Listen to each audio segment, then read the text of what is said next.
নমস্কার বন্ধুরা, আজকে আমি বাঁধাকপি রান্না করব চিংড়ি মাছ দিয়ে। আর এটা যেহেতু গ্রীষ্মকালের বাঁধাকপি, তাই একটু সিদ্ধ করে জল ঝরিয়ে নিতে হবে। এদিকে কড়াইয়ে আমি সর্ষের তেল দিয়েছি, ততক্ষণে কড়াইয়ে তেলটাও গরম হয়ে গেছে। এখন আমি দুটো আলু ভাপিয়ে জল ঝরিয়ে রেখেছিলাম, ভেজে তুলে নিচ্ছি। ওই তেলেই চিংড়ি মাছটাও ভেজে আমি তুলে নেব। বন্ধুরা দেখুন, ভাজা হয়ে গেছে চিংড়ি মাছটা তুলে নিয়ে আমি ওই কড়াইয়ে আরও একটু তেল দিয়ে দিলাম। আর তেলের মধ্যে জিরে তেজপাতা ফোড়ন দিলাম।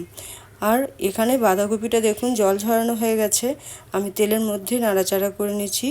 বন্ধুরা, রেসিপিটা ভালো লাগলে ইউটিউব থেকে দেখলে সাবস্ক্রাইব, লাইক, শেয়ার, কমেন্ট করবেন। ফেসবুক থেকে দেখলে আমার পেজটাকে ফলো করে লাইক, শেয়ার, কমেন্ট করবেন। এখানে আমি আদা বাটা আর জিরে গুঁড়ো, হলুদ গুঁড়ো, লঙ্কা গুঁড়ো, স্বাদ মতো লবণ, মিষ্টি দিয়ে খুব ভালো করে কষিয়ে নিয়েছি বাঁধাকপিটাকে। বন্ধুরা, এর মধ্যে দিয়ে দিচ্ছি একটা টমেটো কুচি আর কাঁচা লঙ্কা বাটা। এরপর খুব ভালো করে কষিয়ে নিচ্ছি। তারপর এখানে আমি দিয়ে দিলাম চিংড়ি মাছ আর আলু। এরপর আবারও ভালো করে কষিয়ে 2 মিনিট ঢাকা দিয়ে দেবো। 2 মিনিট পর দেখুন মাখো মাখো হয়ে এসেছে। এরপর আমি দিয়ে দিচ্ছি গরম মশলা গুঁড়ো আর একটু ঘি।